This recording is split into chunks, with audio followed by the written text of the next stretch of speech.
Welcome to another episode of Expert Matters. I am Shruti, and we bring you insights from leaders shaping the future of work, learning, and leadership. Today, we are diving into a topic that's often undervalued but incredibly critical: soft skills. In the age of AI, automation, and hybrid teams, your ability to communicate, empathize, and adapt leads through certain uncertainty, which has never been more important. But how do we develop these human skills in a corporate setting that's often focused on results over reflection? So today we have one of our guests, Mr. Sarabjit Singh. He's the founder of Intendido, an experiential learning organization that is redefining how teams and leaders grow. With nearly 2 decades of experience, international certifications, and a strong foundation in outdoor and behavioral education, including extended DISC, Sarabjit brings a unique human-centric approach to building teams that don't just work but thrive. Thank you so much, Sarabjit, for taking our time and doing this for us. Thank you for having me. Thank you so much. My first and very foremost question to you would be, you've worked with youth, schools, corporates, so many different organizations as well. What core human needs do you see across these very different environments? So I honestly think that part of the issue is that we see them as very different environments. Human beings grow, thrive. The context changes as with age or with the situation. But the core needs and the core skills, if you were to put them, core behavioral traits, they're fairly similar. So even if you were to look at issues that happen with a child in a school, or they happen to us in a workforce, or sometimes even in family, they're largely similar. I see an epidemic around lack of listening skills. So usually that seems to appear or come in the forefront very, very quickly for a lot of groups that we work with, even with individuals. I think a good good starting point for any workshop, training, reflection is how well do I listen? Right? And a lot goes on from there. That's a great point. We do have a lesser listening capacity nowadays with, a 5-minute reel sessions. We are continuously scrolling all day, and our generation, we spend more time on, our Android apps rather than, listening and talking to somebody in person. My next question is very similar to the line we have just discussed. Why do you believe soft skills are not so soft anymore? Because, they're very critical to business success, as you mentioned. I think that's a great question. Quite honestly, Shruti, I don't think they were ever soft, so to say. They've always been the glue for any relationship, regardless of where you are. Right? I don't think any hard skills really built relationships. And it's really nearly impossible to get anywhere in your life as an individual, as a team, as an organization, without taking people with you. Right? And the taking people along piece is where soft skills come in a really big way. Right? We often expect, or we find ourselves saying they just don't get it, or they just don't understand. Right? But the story needs to start with us. Do we really make the effort for them to listen to them, to understand them better? People who make the effort to understand others better are usually understood better. Right? So I'm not quite sure where this term came in and we called it soft skills versus hard skills. But I think it's much harder to build soft skills than it is to build hard skills. Right? Definitely, it is. Because it requires a lot of introspection. It requires a lot of effort. Behavioral change has always been a hard thing. Skill building has always been an easier thing in comparison. It's important even more today because of the dynamic world that we live in the polarized world that we live in. We're face to face with a lot of people now where differences are focused on a lot more, right? Where we look at how do we work with people who are far more different than us now than it seemed like before, right? And social media has a lot to do with it. It has the ability to box us, separate us, and say, this is what I like, and these are the only people that I think I can function with. But as any good team goes, you don't function really well with homogeneous teams. You do need teams that have a great mix. So I think even more now, it's certainly important to have these hard to build soft skills. Makes sense. Makes total sense. Let's discuss a little bit about DISC. I, as a complete, outsider of the industry, can you help me understand what is extended DISC and how is it different from other psychometric tools like MBTI or Big Five? Great. So extended disc, as it's kind of known, it's based on Carl Jung's work. There've been two people who've done a lot of work in the world to understand human beings and human typology. One was Sigmund Freud, the other is Carl Jung, right? And extended disc, insight, disc, these are all based on Carl Jung's work. Right?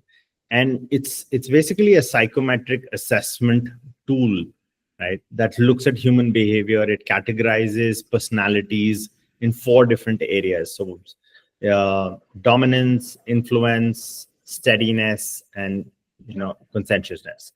Or so how it's different from MBTI. There was a time when MBTI was the biggest thing. Any recruitment organization, any organization, corporate would always put people through an MBTI and look at their type. The key difference for me that's really crucial is because it's based on Carl Jung's work, it's not talking about boxing people and saying this is who you are.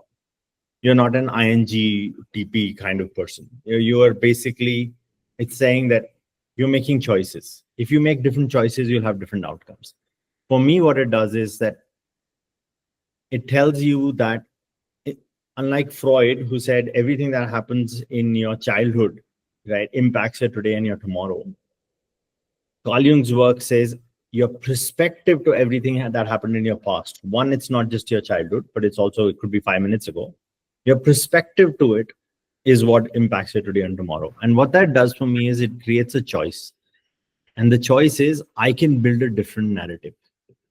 Right? The same set of data, the same set of facts, right, can be taken to build a different story that is more favorable to my growth. Rather than saying I'm victimized or this is what happened to me, I have the option to now take the same data and look at it in a light of how it becomes an opportunity for me to grow or learn. Right? So extended disc is basically a behavioral flexibility and adaptation tool that's offering a dynamic view to how people respond to different environments. Right? And the operative piece is how people respond to that environment. I can change that response. Behavior is hard, but the moment I pause, think, and respond to a situation, over time, it changes how I look at that situation as well. Right? So that's the largest piece. For me, it's the choice piece that extended disc brings in. It's also the only tool that looks at 2 profiles, my natural style and my perceived need to adjust. Other tools largely look at a single profile. This is who you are, is what it says. Even if it's saying this is who you're choosing to be, it's still a single profile. Extended disc is drawing the difference in saying natural style and your choices for the current environment. And it doesn't differentiate between life, as people say it, life and work. For me, they're the same thing, right? One's a subset of the other. So it doesn't differentiate between the two. Makes total sense. But how do you use extended disc with corporate teams, especially in startups or high growth environments? If you can share a real life example as well, that would be great. Sure. So we were working with an organization. I'm consciously choosing not to share the name of the organization because I haven't taken permission from them. This is an organization that built aquaponic farms. It's actually Asia's biggest aquaponic farm organization. And they were a startup when we started to work with them. At that point, they were a startup. We're talking nearly 10 years ago. And being a startup, it's an environment where everyone does everything. And there isn't these great, perfect silo departments that have been created where we're able to say that, okay, this is my job and this is it. Right. So one big piece is how do you share work and how do you look at a dynamic environment where new things will come onto your plate. How do people work together was a big piece. Right? And the moment we talk about anything together, we are talking about need for better understanding of the other person. And one part that really worked for this organization was communication skills. So communication, the very definition of it is received as intended. not received as I just felt like saying it in my own style. If you didn't get it, you didn't get it. That's not. Otherwise, if I'm speaking in Punjabi and you don't understand it and you only understand English or French, what's the point speaking? Right? The objective here needs to be that I speak in a manner that you understand it. Right. So it needs to be not just in the choice of words that I select. It needs to be also the tonality that I select. It also needs to be the order of the communication. So extended disc helps understand the human being as an individual. It helps the team understand how I can be perceived because of my behavior, which may be different from my intention, right? And the same thing applies to the other team member as well. So there are 4 layers that are playing between you and me. There's your intent, there's your impact, there's my intent, and there's my impact. Right? Extended disc will help throw light on all these 4 areas just between you and me alone. Right? Now add a few more team members and see what kind of hodgepodge is possible in a communication when people are saying things from a different place, but they're landing very differently to the other person. Right? So a live example would be in this particular team, the boss is very, in a sense, very directive. He's very result driven, talks in bullet points. You will not hear emotion in his conversation, right? But the team has a number of people who are driven by emotion, they're driven by feeling, they're driven by care, right? How this information of work getting done, the balance between task and relationship, if we are able to throw light using tools like this, right, it becomes, now it's up to the person to want to take on that learning and bring about change, or say that, okay, I'm ready to live with the consequences, right? Either ways, it's a choice that they're making, right? Now they know and they're choosing to do something or not to do something. And the consequences are their own.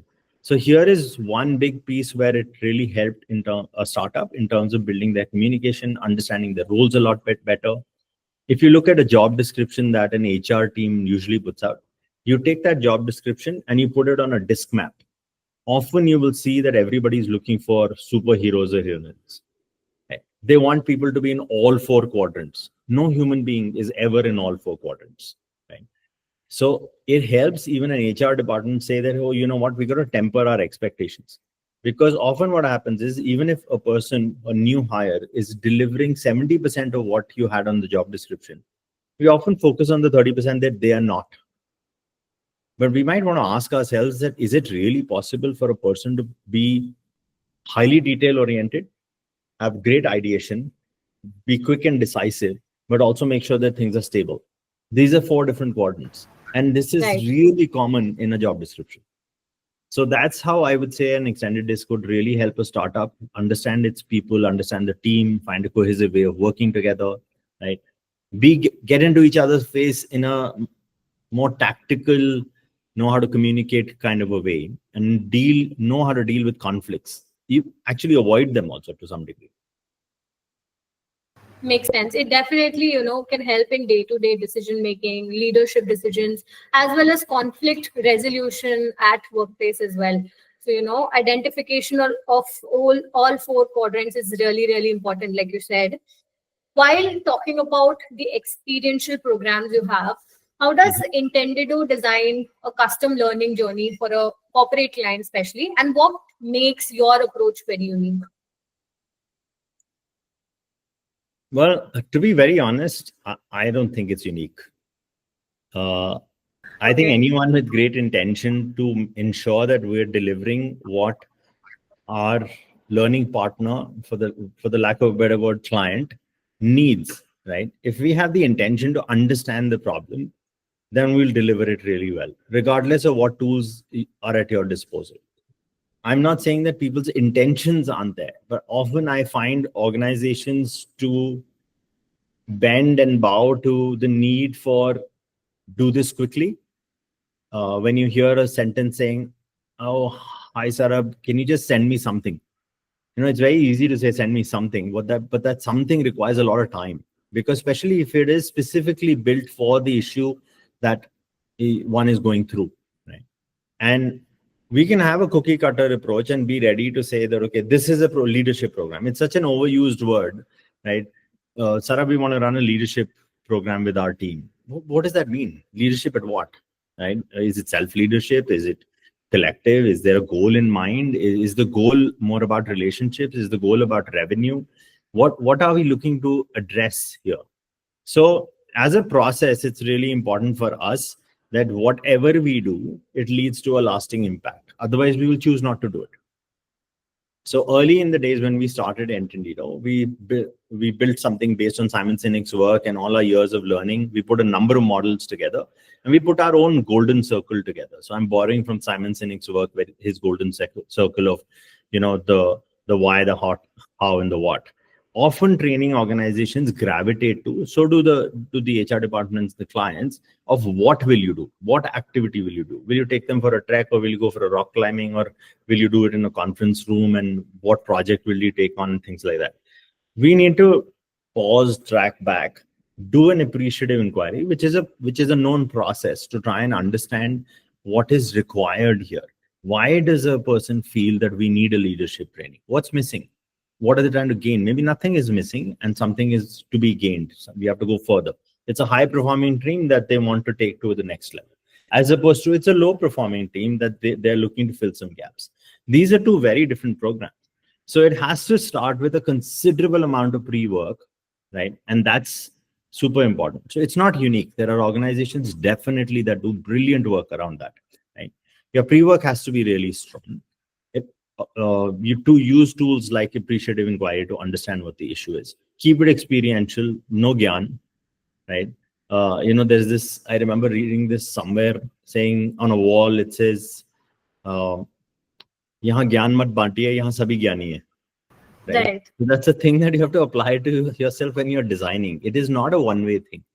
So the idea of an experiential program, experiential education, experiential learning, is build an experience, build a powerful experience so that reflection is possible.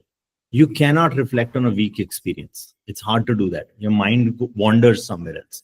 So it's important that we create a powerful experience, and you can't do that if you haven't understood who your participants are. Let's say I design a trekking program without even finding out what the physical ability of my participants is, right? There may be someone who is not able to hike, right? So we have to design for the people. It cannot be cookie cutter, right? That is super crucial. And then you have to complete the learning cycle. So create an experience, create a powerful reflection, and then talk about application. The application piece is super important because otherwise it's just a great experience. बहुत अच्छी चाट खाई थी, wonderful. So what did it do? Right. For a corporate, or I would say any learning space, it is important that did they go back and go and apply it at their workspace?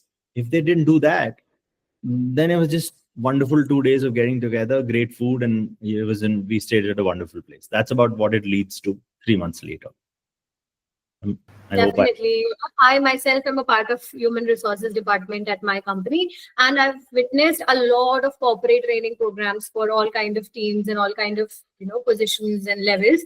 But there is a major gap that often these traditional corporate training programs fail to deliver a real behavior change, not the delivery change, but the behavior change. So do you think why do these traditional corporate training programs, like you mentioned a few points, but is there any specific reason why they fail to create a real behavior change? And do you think experiential learning can shift that? Let's answer this in reverse. So question number 2, can experiential programming, learning, and education make a difference? Yes, 110% it does, right? Okay. Behavior change is probably way harder, like we talked about earlier, than building any skill, right? My intention and the organization's intention is not actually to bring about behavioral change, because you can't do that in 2 days. Certainly not in a good way. No good experiences lead to behavioral change quickly. Actually, unfortunately, only drastic bad experiences lead to behavioral change quickly. That's not the kind of workshop you want to design, right?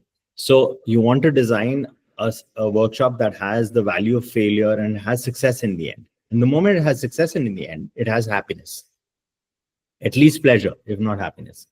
Now, the reason why behavioral change is not seen often in a workshop is simply because it's not possible in 2 days. right? No matter how good your facilitator is, and no matter how good your design is, we are trying to make a person change. Let's say an average age of a person coming into a program is 35 to 40, which means they have been conscious alive for at least 30 years of their life, right? If you were to discount the first 5 years, are we seriously saying that we want to change who this human being is in 20 hours and discount the first 40 years or 30 years of their life? What do you think needs to happen if we wanted that to be possible? Nothing good, to be honest, right?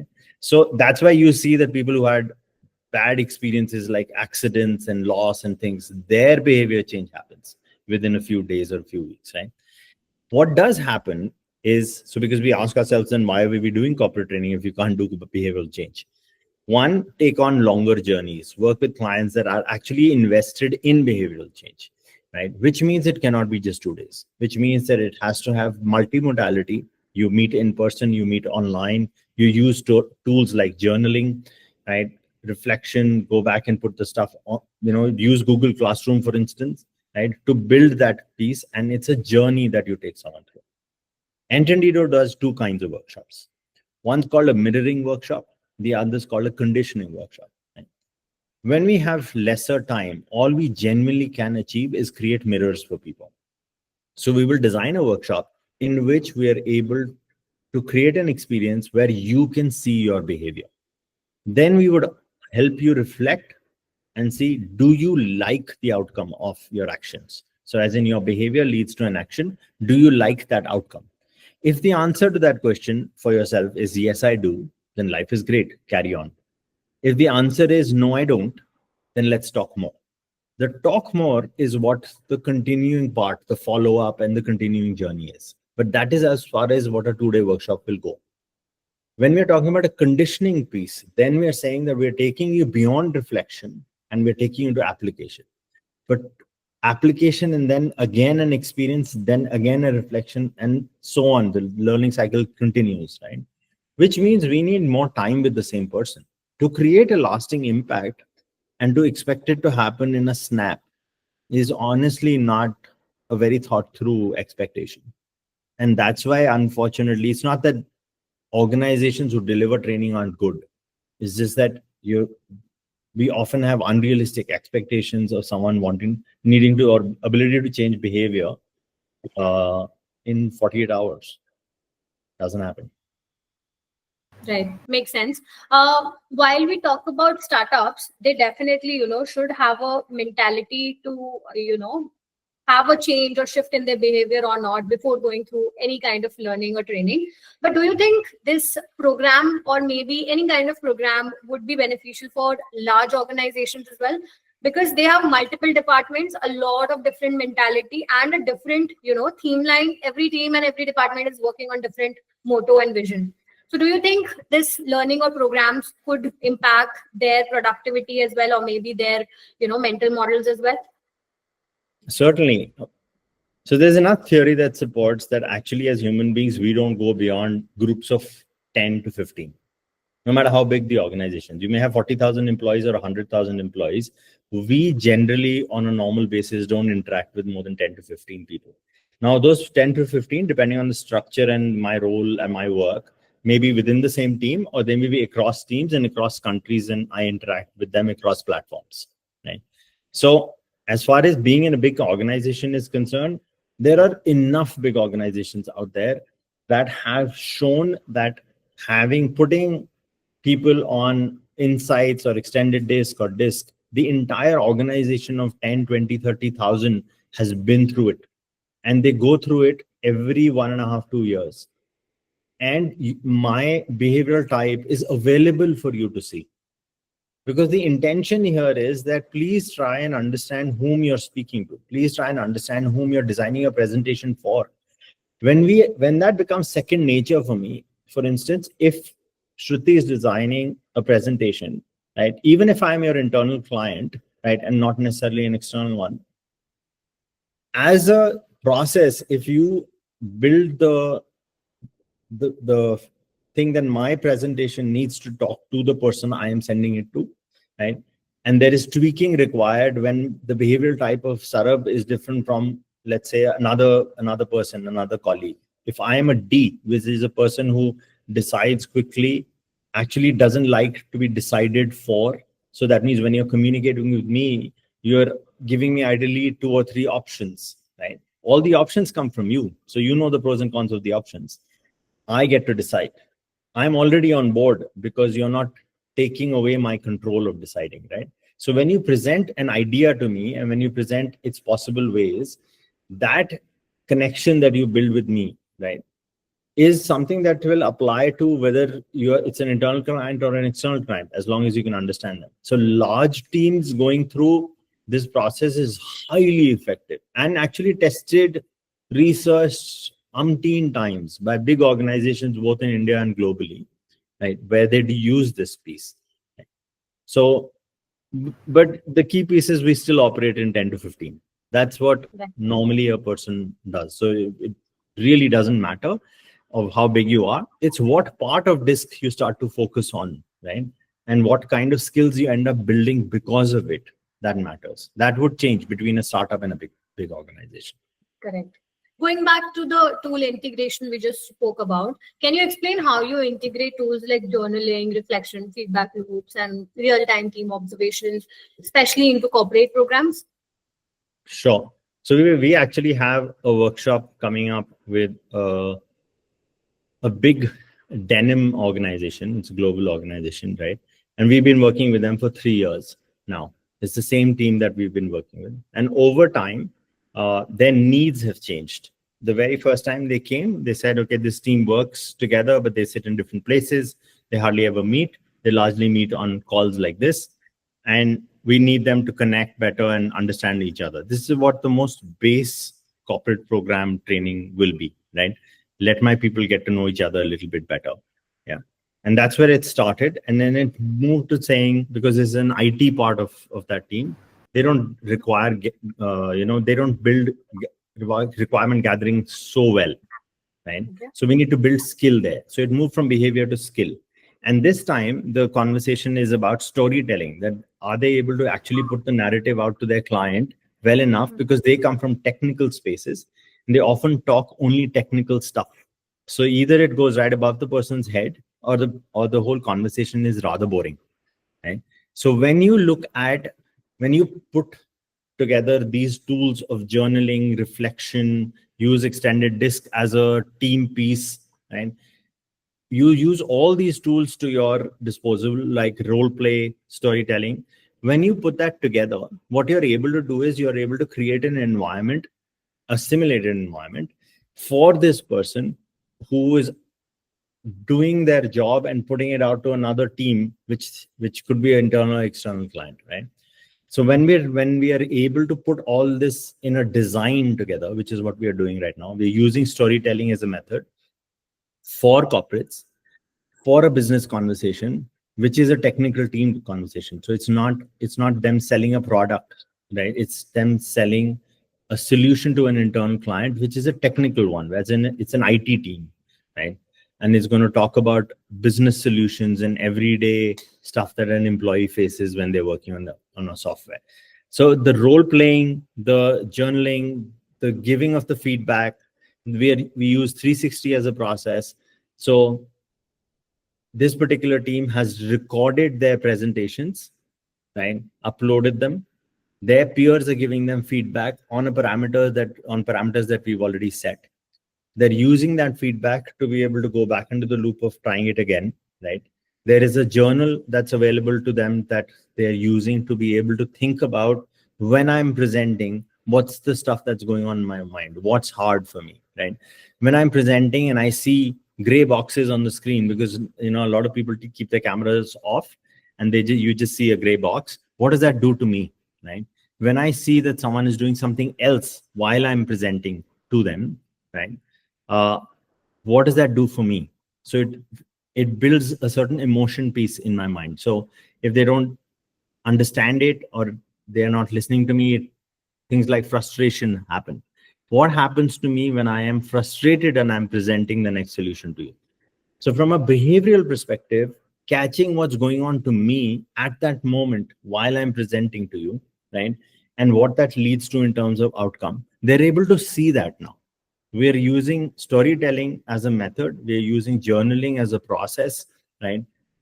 While they're reflecting and looking at their own performance. So now if you look at the third video they've created in the last month, it's phenomenally different from what they're doing, right? And then we've also put in things like, okay, you're presenting to 5 people, 3 of them are D's, one of them is an S, one of them is an I. How will you structure the presentation? We normally structure the presentation exactly the same. It doesn't really matter who's on the other end, right? But if you put these organization flow charts with dabbas and all of that, it doesn't do anything for a lot of people, right? Colors matter. So we have to look at behavior and skill collectively and help that person reflect and use these tools to put it out there. Similarly, there's another team where we're using role play to manage conflict, right? You run a conflict inventory, whether it's Thomas Kilman or Krybel, and then a number of others. You run a conflict inventory, understand why does the other person who, when I want a response, actually becomes quiet and withdrawn, right? It happens in the team all the time. So when you use tools, when you use journaling, when you use role plays, when you use feedback, you structure it all together, right? You're able to build genuine change in time, right?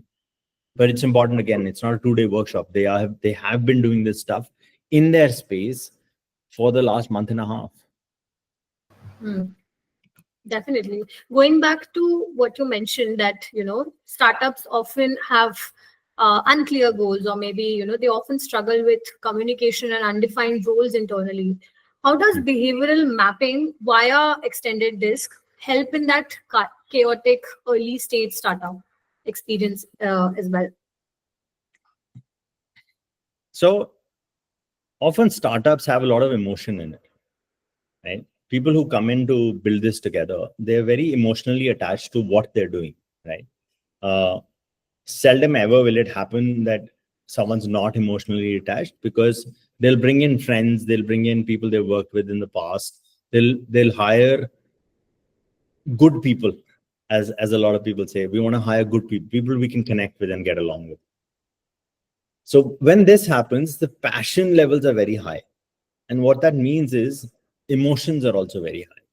When things don't work out, right, in the process, which happens for every startup, right, because of the high emotions, chances of conflict are extremely high, right?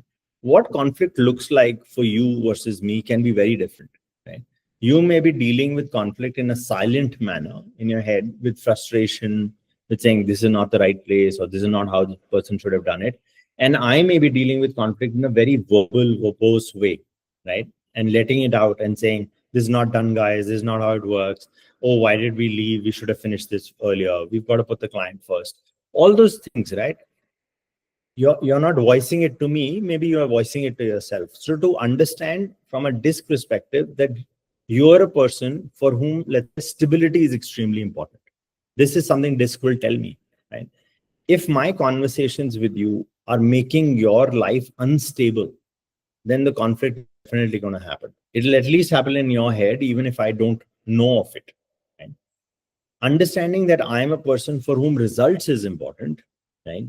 And even if we haven't reached the final goal, at least letting me know that this is where we are on it, letting me know the progress, right? And letting me know that in a few lines rather than 30 pages, right? Those things help for us to work better together, us to understand things a lot better. Because startups don't have clearly defined goals, and they cannot have clearly defined goals simply because, and roles, simply because nobody knows it all yet, right? You figure it out as you go along, which means adaptability becomes a huge trait, right?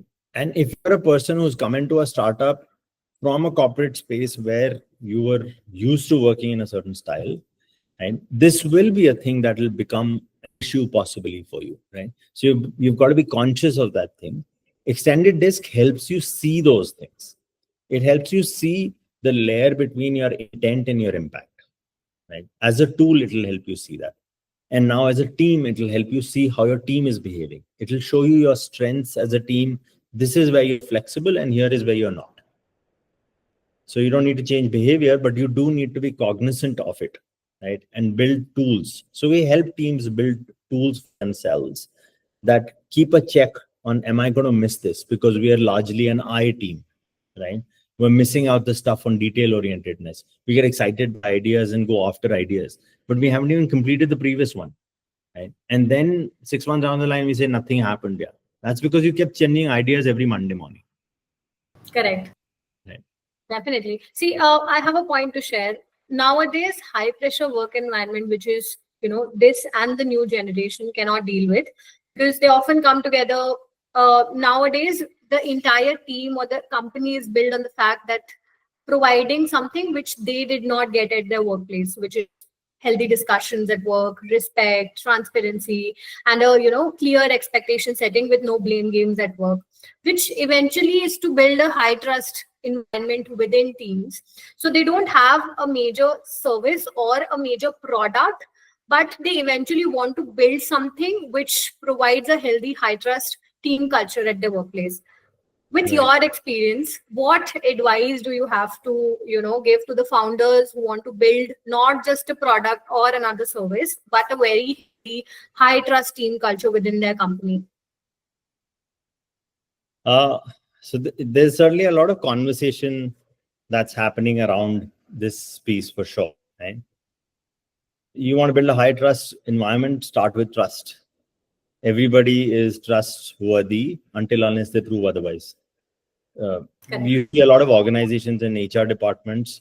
No offense, I know you're from the HR world, but you see a lot of HR departments focusing on policing their teams, right? Timesheet bharo, right? Keep some sort of a watch.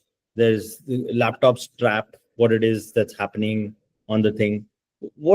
All these things don't really build trust in your team, right? You're basically saying, I don't trust you, right?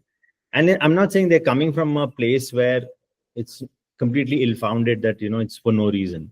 Because bad things happened is why these policing procedures came in. Correct. I agree with that. However, what about the people who just walked into your family? This is a family. It's a place for me. That is a place that I spend 10 hours in a day. It has to be a place that I want to be there instead of have to be there, right? So that's one piece. You want to build trust, just start by trusting people. It's actually really that simple, right? And you'll do that in building your HR processes and your policies and your systems in a manner which is not about policing. It is about putting accountability on people and saying, we trust you. You're accountable for doing your work, right? And you're accountable for letting people know, because your 100 is someone else's 0. So project-based leadership. If I have to give an output by Wednesday morning, right? And that's when you get to start doing your work. If I don't give you 100, then you don't start at 0. You start at minus something. If I've only finished till 80, you have to start at minus 20, right? What's going to happen about the trust between you and me, right? So we have to build it. To say that we have to build in an organization, we have to build trust, I'd say just start between two people, right? Figure out that process first, right? Because organization is nothing but a bunch of people together. So that's one piece, right? The other piece that you talked about, when we are working in an organization and we are saying that, okay, now we're talking a lot about pressure at work, right? And we're saying we want to do things that doesn't create pressure. But in a way, it's kind of oxymoronish, right? If you think about it, when you don't build pressure, is you build people who don't have the ability to take pressure. Right? Is there a way to build positive pressure? That's the question, right? It's not a pressure devoid environment. It is a environment where you build people who have the ability to take pressure. It's the consequences that you got to manage, not reduce the pressure. Because we grow outside our comfort zone. And when we make everything easy and everything so wonderful and hunky-dory, you don't build people who have the ability to sustain pressure anyway. And Correct. Pressure can be defined very different ways. I mean, COVID is high amounts of pressure for a lot of people, right? A cut to job environment is a big one, where there's another person trying to gun for your job is another one. You are trying to get another job where 20 applicants are there. There's only one person going to. All of it is pressure. But this is only work. There's so much pressure on the road, at home, right? How is this person supposed to deal with it if we keep creating environments which are pressure free? Right. So I don't think it's about not creating pressure. I think it's about holding people accountable.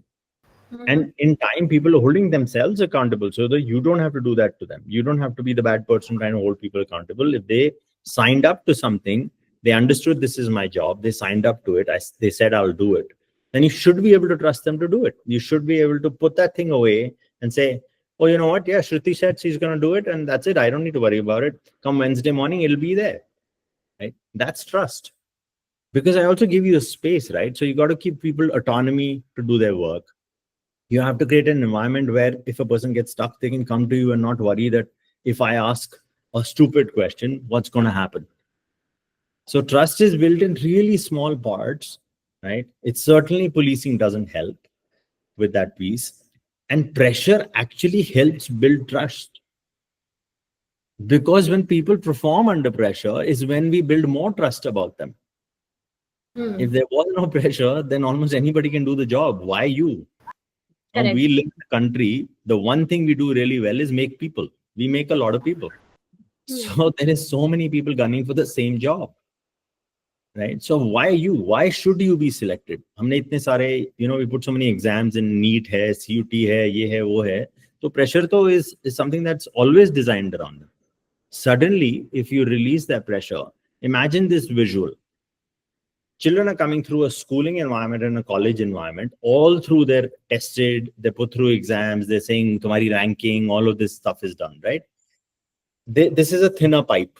There's a lot of pressure, right? Suddenly we're saying in the corporate world, we want no pressure. What does that mean? It means a huge pipe, right? What kind of performance are you expecting when a small pipe feeds to a big pipe?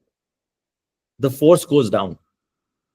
Think of the physics of what we're saying. It actually just dies. The flow, the pressure, all of it dies. Which is why you see the need for foosballs and beanbags and coffees before work at workspaces, right? Because now I've arrived, right? My job was to get a job, not my job was to do a job. So I'm not really for the whole pressure less environment, quite honestly. We all work here. We're a very small team, but we certainly work under pressure. There's no doubt about it, right? We have enough work on our table. We work very hard to deliver it. And when we are not able to, we raise flags. There's a process, there's support, there's help, there's lack of judgment, right? Of that person for not being able to do something on time, for instance, right? One thing we don't do is we will never shortchange a client, even if we have to burn everybody's midnight oil. That we are clear about because we're passionate. We are almost a startup, if you say. Right? So use passion to as your strength, not as your weakness. Right? Understand the people you're working with. Be empathetic. Right? Trust them that they will do their job. That's why they signed up. Hmm. Makes total sense. And that's an excellent advice, to be honest. That pressure cannot be removed. It should be, converted into a healthy definition of it, because it definitely is the most important thing to create the most important transformation in anybody, say, for example. And like you mentioned, that, it is very important to begin with self-awareness, and that human skills are not optional, they're foundational. Your work with Intendido, particularly through extended gigs and experiential design, is a testament to what's possible when growth is intentional. And I loved listening to you. This is something very new to me.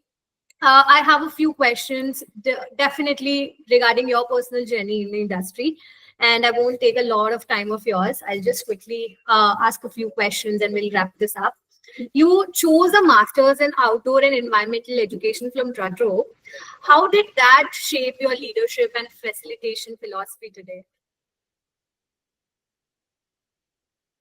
Uh, but quite honestly, one has to track back a little bit of why that was chosen in the first place. I am a person in the education world who doesn't like to read, so that doesn't leave you with too many spaces. I only read stuff that I largely is for my work. I was looking for a program that had more field work than book work, so to say. And it just happened to be like the third best university in the world to do this in, right? And certainly the best one when it comes to field work. What I realized was that because I was gravitating to my style of learning as the way that I am going to do everything, right? Because I'm from a learning style perspective, there's something called an accommodator, people who learn by doing, right? That's who I am. I know that well about myself, right? And I know that my motivation starts there. So I chose a program where I was learning by doing a lot more than learning by reading, right? When I went there, what I realized was that, you can't complete the learning cycle. You can't really get good at this if I don't go to the reading. So one piece that it did do for me as a learner and then in turn as a leader, right, is that I have to complete the cycle every time, the learning cycle every single time, right? No matter where I start. So there are people who like watching videos. There are other people who like doing it as a project or problem solving. There are other people who like to reflect. And then there are a lot of people who like to read, right?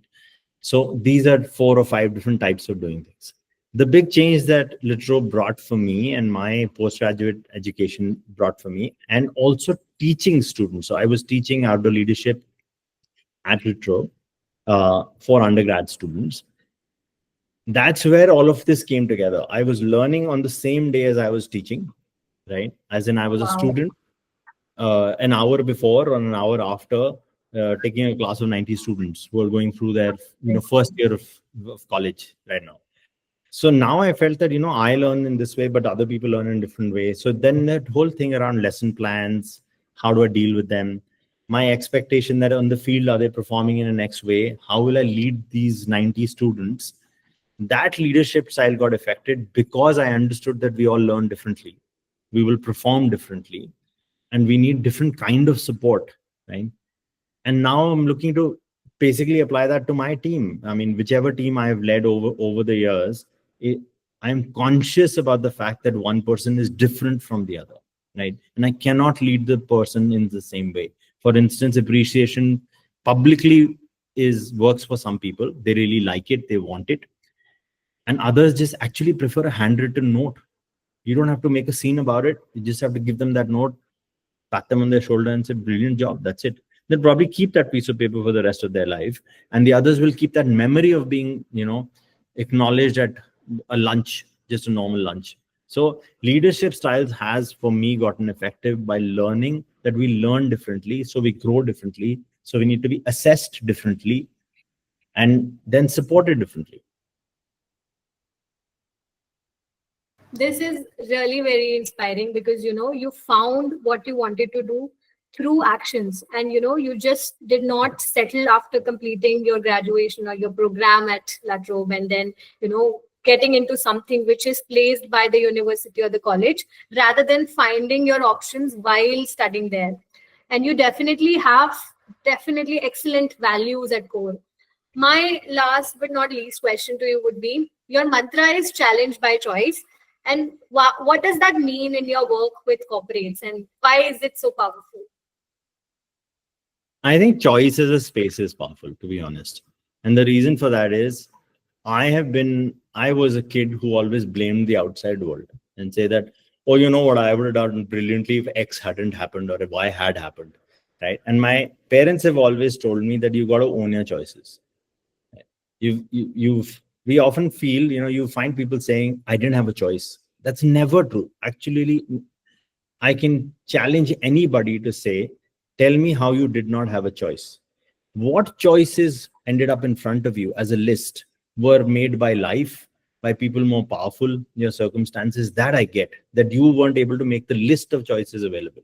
But out of those lists, even if they are terrible choices, you are the one who picked the one out of the 2 or the 5 or the 10 that were there, right? You have to own your choice. And what that does for me is, challenge by choice is not an exit strategy. It's not a thing that says, I will do or I will not do. It is actually a thing saying how much and how. When you're talking to a child on a rock face, we're not saying that you have to climb all the way to the top. You can stop in the middle because that's their mountain that day.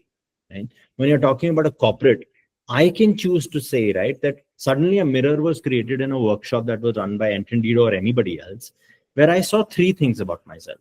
I react very quickly when someone gives me feedback, right? Because some part of me gets threatened or I feel insecure, right? Which is a common thing. It happens to all of us all the time.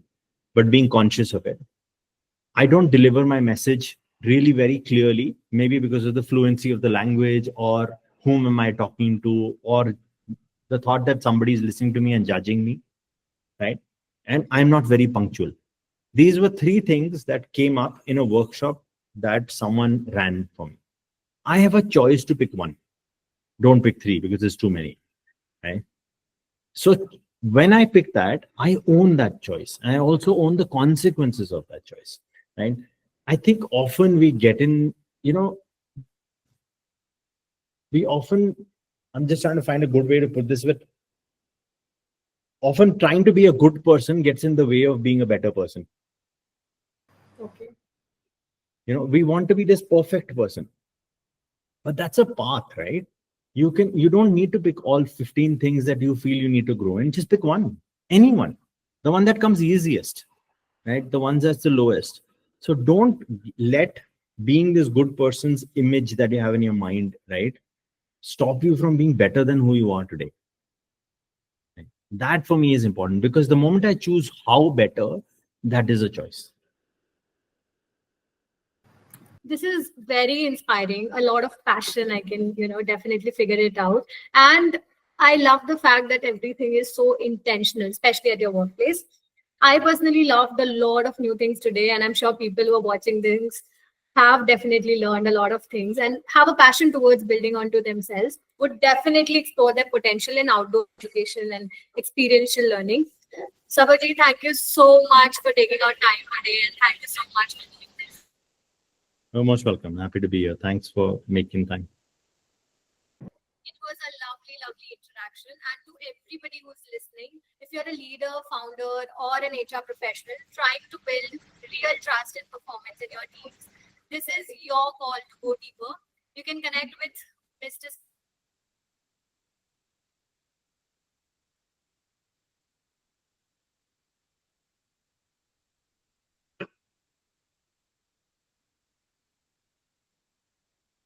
Sarabjit Singh via Thanks for us today.